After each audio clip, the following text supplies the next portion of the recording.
Good morning, Trucker Todd here, and time for another video. Alright folks, I know I've been away for a couple of weeks, but we're going to jump into something that it's probably going to take me at least 2 videos to do, so y'all just bear with me. It's a question I get asked a lot, and I'm going to try to answer everybody's questions. Of course, I'm talking about Dart Transit.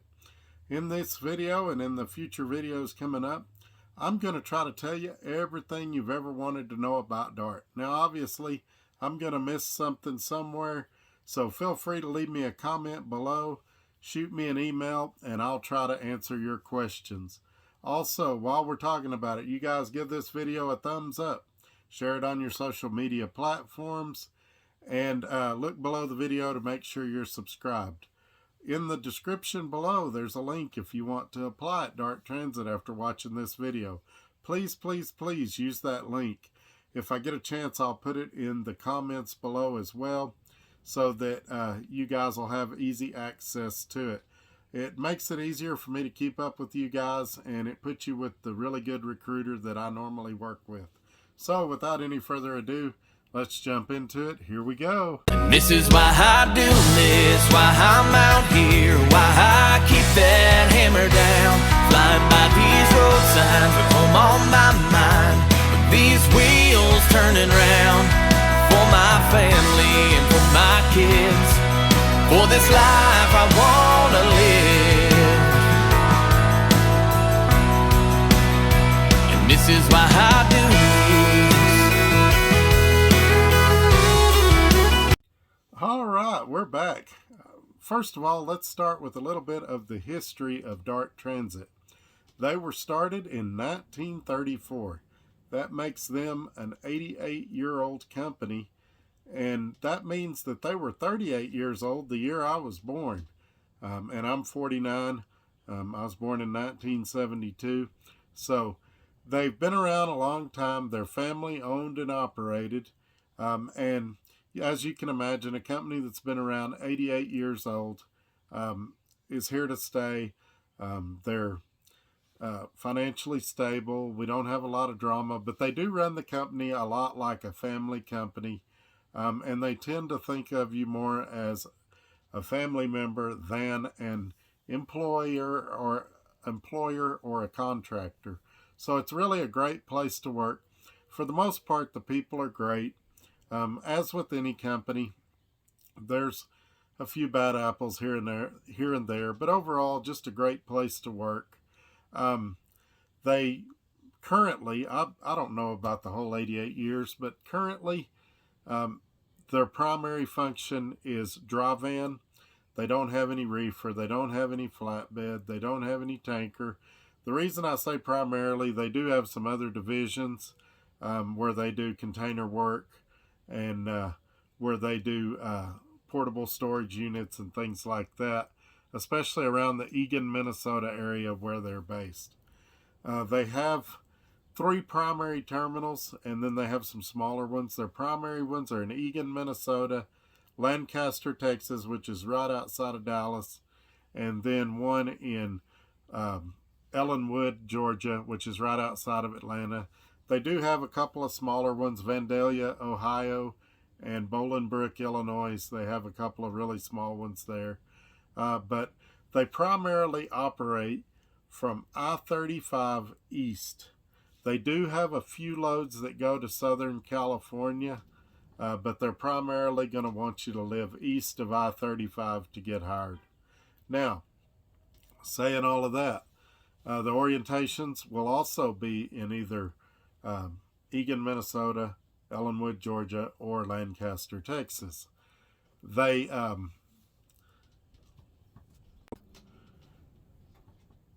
at orientation will help you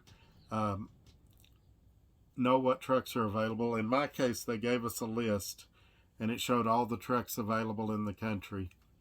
And it said what the payments would be, what the term would be, what the balloon payment would be, color, mileage, all of that.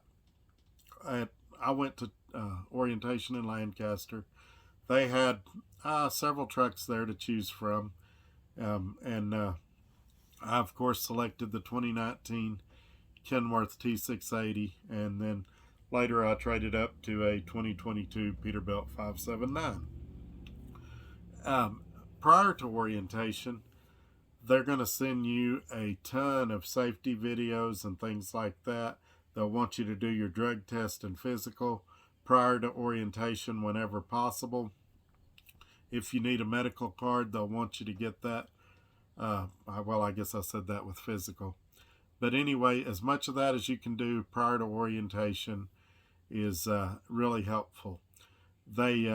Orientation will be between 1 to 3 days, and depending on how much of that stuff you get done before you get there. In my case, orientation was 1 day. I had my truck by 3 o'clock that afternoon. We had some guys in my class that didn't do none of their stuff prior to orientation, and they were there for 3 days. As far as orientation, it's a pretty standard orientation. They go over some stuff in class, but a lot of it is primarily focused on getting the contracts and things signed that they need to get done to get you out on the road, get the insurances on the trucks, things like that. They do provide the hotel, and the hotel has the little breakfast, and then they provide lunch and dinner's on you. They do not pay for orientation if you're doing the independent contractor. It's my understanding they do pay for company drivers. They do offer company driver positions and independent contractor positions. They have a ton, and I do mean a ton, of dedicated opportunities and things like that. I don't even mention them in these videos because it's just better if you discuss it with your recruiter when you talk to them and let them tell you what's available. They're constantly adding stuff, and basically if I told you something now, something better might come along in a week or two. So it's just best that I leave that to them and not go into details on that.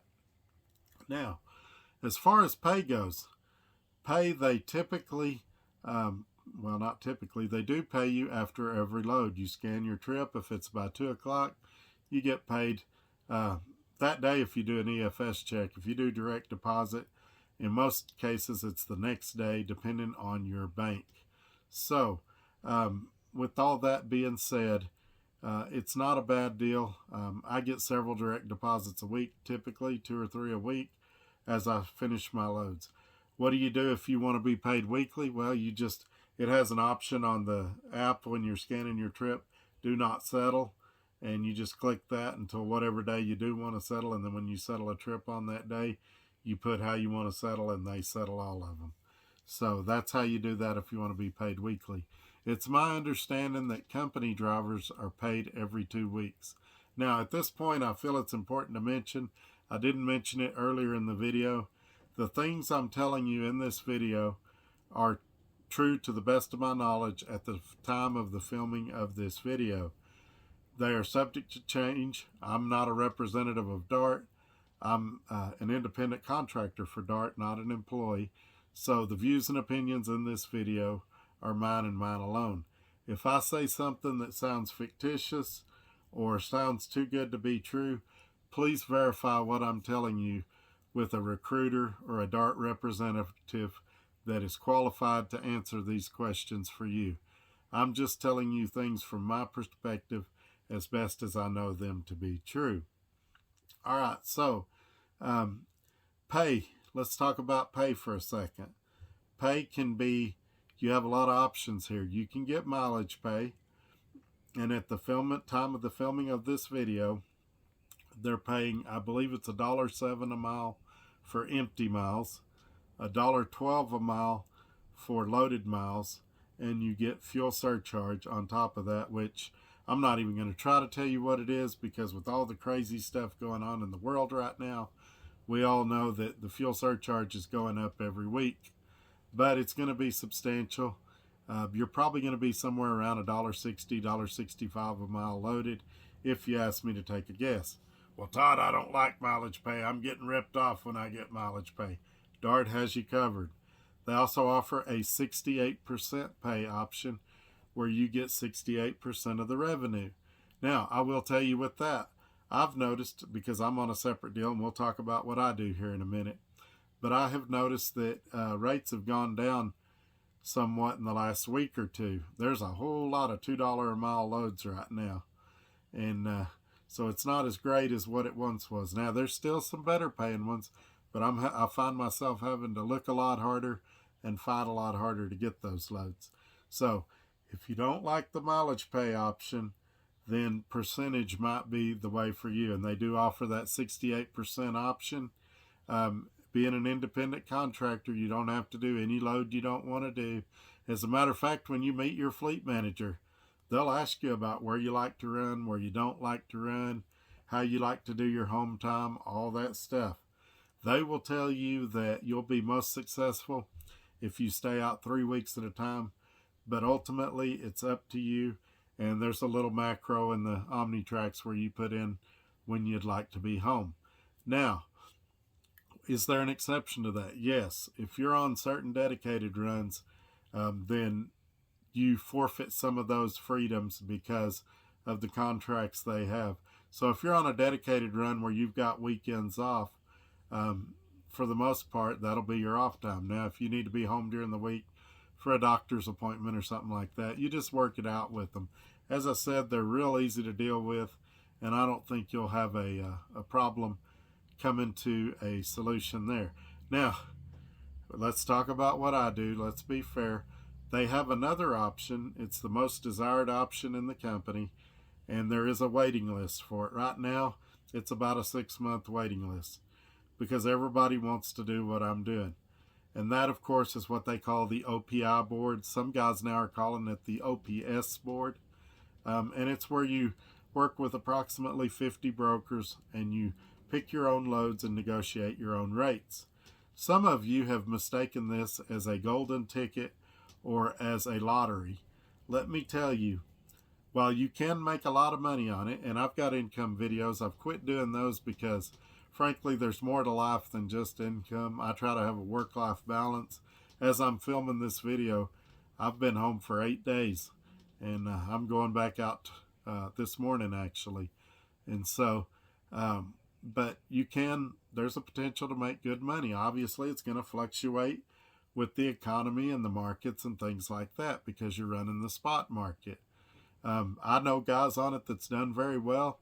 And I know guys on it that aren't doing too hot on it, that are making $1,000 or $1,200 a week. But you can't throw Dart under the bus on this one. You're negotiating your own rates.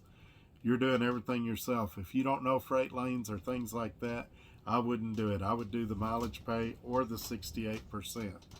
But we've got lots more to talk about. I'm going to tell you a lot more about Dart. So you guys make sure you're subscribed, and on Wednesday, I'll either do a rant video or we'll continue this series.